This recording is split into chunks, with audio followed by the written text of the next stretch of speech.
히브리서 12장 2절 한 목소리로 읽겠습니다. 시작. 믿음의 주요 또 온전케 하시는 이인 예수를 바라보자. 저는 그 앞에 있는 즐거움을 위하여 십자가를 참으사 부끄러움을 개의치 아니하시더니 하나님 보좌 우편에 앉으셨느니라. 아멘. 기도하겠습니다. 할렐루야. 고마우신 아버지 하나님, 은혜를 감사합니다. 우리를 사랑하여 주시고 늘 눈동자같이 우리를 지켜보아여 주시니 감사를 드립니다. 이 시간 주님의 보혈로 이곳을 충만케 하여 주시고 성령으로 덮어주시고 다스려 주시기를 원합니다. 악한 것들이 역사하지 않게 하시고 더러운 것들이 틈타지 않게 하시고 아버지의 말씀을 아름답게 증거하는 귀한 시간 되게 하여 주시고 전하는 자나 듣는 자에게 아버지 하나님 큰 은혜가 되어지는 귀한 시간 되게 하여 주옵시고 하나님의 말씀을 듣고 아멘하는 시간 되도록 축복하여 주옵소서. 감사드리며 살아계신 예수님의 이름으로 기도하옵나이다. 아멘. 감사합니다. 오늘 말씀의 제목은 믿음의 주여 온전케 하시는 이인 예수를 바라보자. 이렇게 말씀의 제목을 정했습니다. 인생은 늘 우리가 살아가면서 많은 사람들을 만나는데 사람들을 만나면서 깨닫게 되는 것은 누구나 행복하기를 원하고 누구나 자기의 삶에서 승리하기를 원한다는 거예요. 그리고 안정되기를 원하고 평안하기를 원하죠. 형통한 삶을 살기를 원합니다.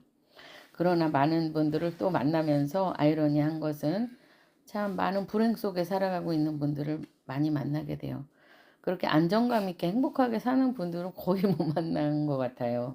전 정말 드물게 가끔 한두 명 이렇게 있을까요? 근데 대부분의 사람들이 어떻게 해요? 근심과 염려와 고통과 아픔과 슬픔과 이런 모습을 가지고 또 외롭고 가난하고 궁핍하고 이런 또 상처 속에서 이렇게 그것들을 끌어안고 사는 모습이 일반적인 모습이 아닌가 하는 생각을 하게 되거든요. 그러니까 왜 근데 우리는 행복을 원하는데 그렇게 행복한 삶을 살지 못하고 힘겨운 삶을 우리가 살아가는 것일까요? 근데 성경은 우리가 인간이 한 줌의 흙이다 이렇게 말씀을 하고 계세요. 그렇기 때문에 인간은 불안정하죠. 이게 우리가 흙은 바람이 불면 막 흩날리잖아요. 가만히 있을 수가 없고 비가 오면 다 또 물에 녹아내리고 또 흙을 이렇게 누가 와서 흙을 파면 어떻게 해요? 거부할 수가 없어요. 이리저리 흩날리다가 먼지처럼 흩날리면서 환란의 바람이 불면 또 먼지처럼 흩날리고 마음이 무너져 내리고 그렇게 연약한 존재가 인간이고 또 누군가 나한테 안 좋은 소리를 딱 해요. 그러면 집사님 왜 옷을 그렇게 입었어요? 이렇게 얘기를 딱 했다고 우리가 가정을 하면 그 얘기를 듣는 순간 딱 느낌이 어때요? 속이 상하죠. 상처를 받는 거예요. 그만큼 우리는 어떻게 해요? 연약하다는 얘기예요. 이 말 한마디에 막 영향력을 엄청나게 받아요. 그만큼 우리가 약하기 때문에 우리 존재가 연약하기 때문에 그렇게 말 한마디에도 우리는 막 이리저리 막 하늘을 나르기도 하고 또 땅으로 꺼지기도 하고 골짜기로 막 들어가서 열등감을 느끼기도 하고 이러면서 참 많은 환경에 영향을 받는 불완전한 존재가 인간이다. 우리가 이렇게 생각을 해볼 수가 있어요. 그런데 참 또 아이러니한 것은 이렇게 불완전한 존재임에도 자기가 완전하다고 생각하고 착각을 하는 거예요. 사람은 내 생각이 옳은 거예요. 내 생각이 맞는 거예요. 그러니까 다른 사람들은 다 틀린 거예요. 나는 옳고 나는 바르고 나는 완전해. 이렇게 스스로를 속이고 우리는 살고 있다는 거예요. 그래서 다른 사람이 뭐라고 얘기하면 듣기 싫어하고 화내고 왜 그렇게 잔소리를 하느냐 이렇게 또 막 얘기를 합니다. 그래서 이렇게 제3자의 입장에서 그런 모습을 우리가 이렇게 바라본다 이렇게 생각을 하면 참 어리석고 바보 같고 불완전한 그런 모습을 참 많이 발견을 하게 되는데 정작 당사자는 그런 거를 모른다는 얘기요. 나는 다 잘해. 나는 완벽해. 나는 존귀해. 자기 스스로가 그렇게 믿고 사는 거죠. 그렇지만 그 믿음이 진짜일까? 진리일까? 우리는 이 시간에 다시 한번 우리의 모습을 한번 생각을 해봐야 돼요. 그래서 내가 옳다. 나는 옳고 저 사람은 틀려. 이거에서 우리가 벗어나야 될 줄로 믿습니다. 그 생각이 우리를 가두는 거예요. 나는 다 옳기 때문에 거만해지고 내가 옳기 때문에 교만해지는 거거든요. 다른 사람은 틀리고 내가 옳은 거죠. 내가 기준이 되면 그 주위에서 오는 즐거움이 있어요. 만족감이 있어요. 왜? 자기 만족을 스스로 하는 거죠. 그런데 사실은 우리는 옳지 않을 때가 되게 많아요. 예. 예를 들면 그런 얘기가 있더라고요. 이제 전철을 타고 이렇게 가는데 어떤 꼬마랑 그 아빠가 이렇게 탔는데 이 꼬마가 가만히 있지를 않는 거예요. 전철에서 그냥 장난을 하고 한 5살쯤 된 꼬마인데 장난을 하고 앉았다 일어났다 그냥 바닥에서 또 장난을 하고 그런데도 아빠가 잔소리를 안 하고 아빠가 넋이 나간 사람처럼 멍하니 이렇게 앉아 있는 거예요. 그러니까 사람들이 불편하잖아요. 막 애가 막 왔다 갔다 하고 하니까. 근데 애기 아빠 같은 사람은 멍하니 그냥 아무 말도 안 하고 앉아 있어요. 힘이 쪽 빠져가지고.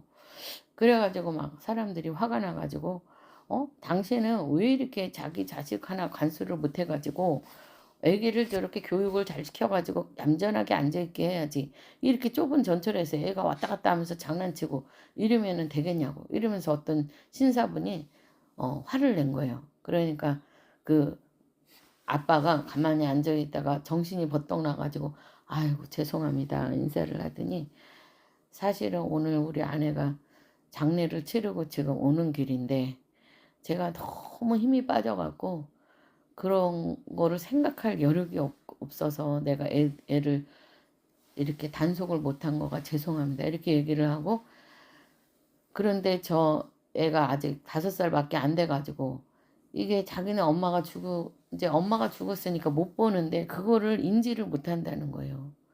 엄마가 돌아가신 것에 대해서 이제 영영 나는 엄마를 못 보는 거에 대해서 잘 모른다는 거예요. 철이 없어서 아직 어려서. 그러니까 좀 이해 부탁드립니다. 이렇게 사과를 하니까 그 얘기를 듣는 거기서 있는 모든 사람들이 이 생각이 바뀐 거예요.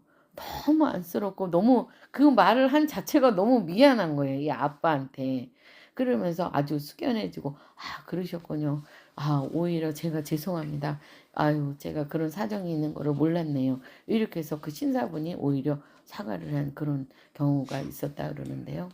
그러니까 우리는 그 상황을 모르고 그 사람을 판단할 때가 많다는 거예요. 잘못했다고.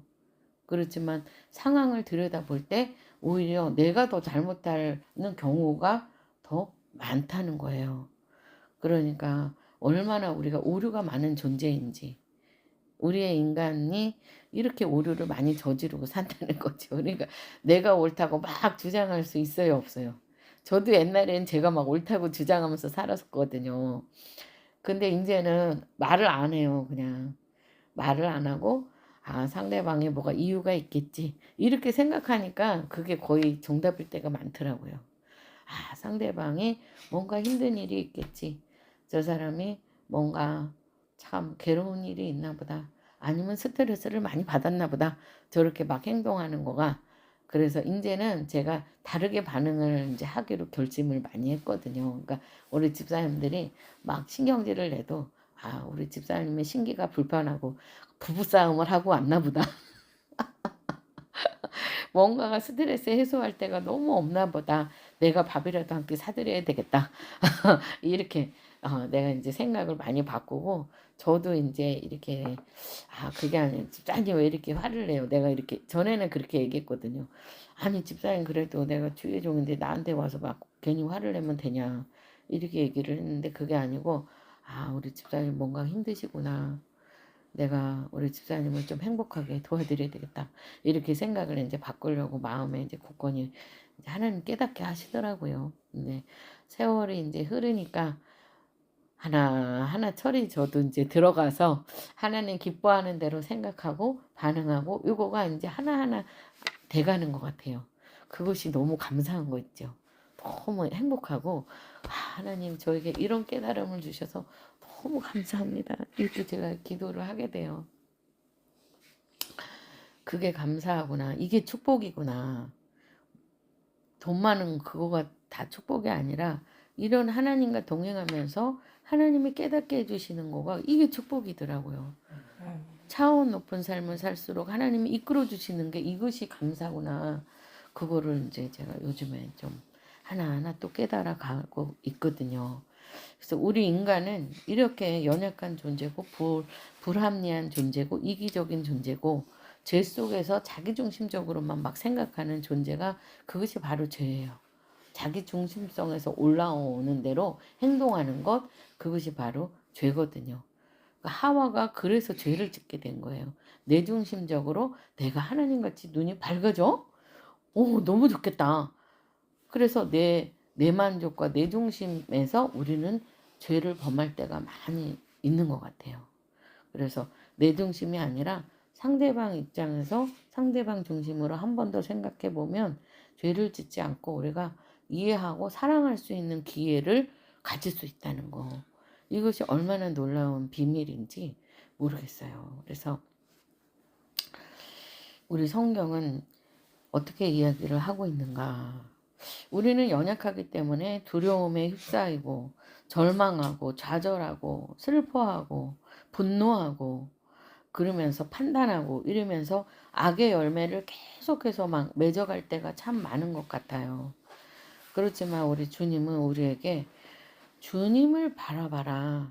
네 자신을 바라보면 원망, 그리고 상대방을 바라볼 때, 환경을 바라볼 때 원망, 불평, 또 판단, 정죄 이렇게 해서 우리가 죄의 열매들을 막 맺어가지만 네가 주님을 바라볼 때 너는 사랑할 수 있고 주님을 바라볼 때 너는 깨달음이 오고 주님을 바라보고 주님께 그 순간에 기도할 때 하나님께서 죄를 짓는 것이 아니라 하나님의 뜻을 이룰 수 있는 기회를 하나님께서 우리에게 주신다는 거죠. 그래서 오늘 성경 말씀대로 주님을 향한 믿음을 가지고 살 때 온전케 하시는 이인 예수님을 만날 수 있는 거예요. 예수님은 우리의 삶이 불완전한 것을 아시고 우리를 온전케 하시려고 우리에게 오셨단 말이죠. 그래서 예수를 바라볼 때 우리가 승리할 수 있어요. 어느 집사님이 나를 화나게 했어요. 그런데 그 순간에 그 집사님을 보지 말고 예수님을 얼른 바라보면서 기도하는 거죠. 5초, 3초, 5초 동안. 주님, 제가 지금 너무 화가 나요. 주님, 제가 어떻게 해야 되죠? 그리고 주님, 도와주세요. 하고 잠깐 기도하는 거죠. 그럴 때 성령께서는 바로바로 도와주신다는 거예요. 급할 때는 바로 역사에서 도와주세요. 하나님이, 그래, 그럴 때는 이렇게 해라. 야, 저 사람이 뭐가 힘든 일이 있나 보다. 이렇게 성령께서는 바로바로 내 마음을 안정을 시켜주시고 진정을 시켜주시면서 죄를 짓지 않고 하나님 기뻐하는 선택을 할 수 있도록 도와주신다는 거죠. 그래서 우리가 예수를 바라봐야 되는 거예요. 우리가 예수를 바라보지 않으면 넘어지게 된다는 거예요. 걸려 넘어지고 죄를 짓게 되고 또 악의 열매들을 또 양산을 하는 그런 모습 가운데 우리가 성경이 또 말씀하시는 게 행한 대로 갚아주리라. 이게 너무너무 불문율이거든요. 심은 대로 거두리라. 그러니까 우리가 악을 계속 심으면서 살았기 때문에 우리의 인생이 황폐하고 축복이 없이 저주 가운데에 너무 허덕이면서 사는 게 우리의 불쌍한 인생이거든요. 그러니까 하나님께서는 좋은 걸 심으라고 자꾸 얘기하는데 우리 속에 있는 죄성이 자꾸 안 좋은 걸 심게 한단 말이죠. 그럴 때마다 우리는 누구를 바라봐야 돼요? 온전케 하시는 예수를 바라보라. 이렇게 성경은 말씀을 하는 거예요. 예수를 바라봐. 그러면은 너를 온전케 만드셔. 너가 화가 나? 너가 슬퍼? 너무 무기력해? 예수님을 바라봐. 그러면 너의 그 약점을 온전케 만들어 주실 거야. 도와주실 거야. 이렇게 해서 우리에게 소망을 주시는 말씀이죠. 그래서 저도 순간순간에 작정을 하고 예수님을 바라본다. 이거를 제 마음에 새기고 또 새기고 오늘 아침에 묵상한 말씀이에요. 이 말씀이 온전케 하신 이인 예수를 바라보라. 아멘. 이게 되는 거예요. 제가. 그래서 하나님 너무 감사해요. 그래서 또 감사 기도를 드리고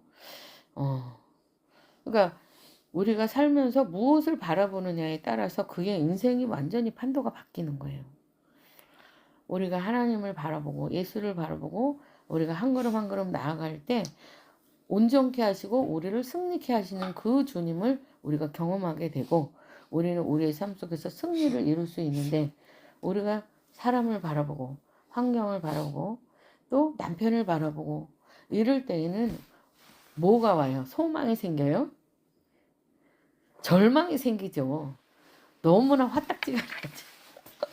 분노가 일어나죠. 우리 남편은 왜 저거밖에 안 돼? 우리 남편은 왜 이렇게 나를 속삭여? 우리 남편은 왜 이렇게 돈을 안 갖고 와? 제가 그랬어요. 우리 남편은 왜 이렇게 내 손에다가 돈을 안 쥐어주는 거야? 200만 원씩만 내가 쥐어주면 행복할 텐데 돈 한 푼도 안 주고 맨날 나한테 잔소리만 하고 그러니까 남편을 바라보면 어떻게? 절망스러워. 그런데 주여 그리고 주님을 바라보니까 야 너는 완전하냐? 너도 불완전하잖아. 이런 깨달음을 주시고 불쌍히 여겨라. 그도 최선을 다하고 있는 거다. 이런 마음을 주시는 거예요. 어떻게 불쌍히 여기랬는데 주님이. 그러니까 또 불쌍히 여기고 마음을 수그리고 친절하게 또 이렇게 대해주고 그러니까 가정이 또 다시 편안한 가정으로 분위기가 또 이렇게 바뀌어 나가고 이게 놀라운 영적 전쟁이구나 이런 생각을 합니다. 우리가 유아교육을 보게 되면은요 아이들이 딱 태어나서 누구를 보게 돼요? 처음에 엄마를 보게 되잖아요. 근데 엄마가 표정이 없고 무표정하고 화난 표정이고 엄마가 우울하고 슬프면 그 슬픔이 아이에게 그대로 전달이 된다는 거예요. 그러면서 이 아이가 표정이 우울해지고 그대로 배우는 거예요. 그래서 저도 이제 자녀 교육에 관심이 많아서 그런 부분을 지금도 듣고 있거든요. 이제 짤막한 영상에서 나오면 이렇게 듣는데 그런 얘기를 하는 거예요. 자녀들이 잘된 가정을 들여다보면 딱 한 가지 공통점이 있다는 거예요. 자녀들이 행복하고 자녀들이 잘된 가정은 딱 한 가지 공통점이 있대. 김창옥 교수님이 얘기를 하더라고요. 그래서 뭔가 그러고선 제가 유심히 봤는데 엄마 표정이 밝다는 거예요.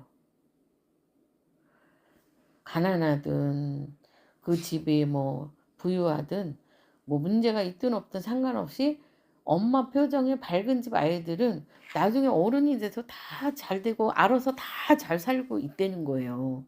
근데 엄마가 우울하고 엄마가 표정이 없고 엄마가 슬퍼 보이고 이러면은 아이들이 엄마의 표정을 보고 그런 삶을 산다는 거죠. 그러니까 누구를 바라보는 거예요? 아이들은 엄마를 바라보는 거예요.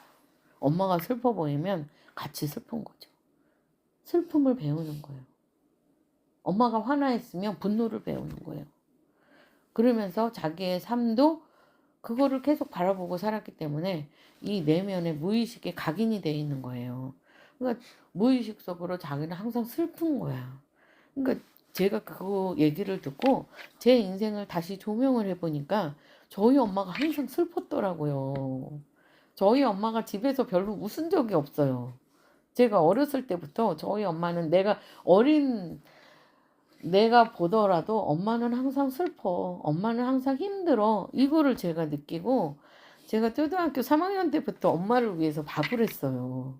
저도 모르게 엄마를 기쁘게 해주고 싶어갖고 설거지 해놓고 그럼 그 순간에 웃으셔요. 어머 우리 정아가 밥을 했네. 어머 우리 정아가 찌개를 해놨네. 설거지를 했네. 그러면서 활짝 웃는데 그게 너무 행복한 거야.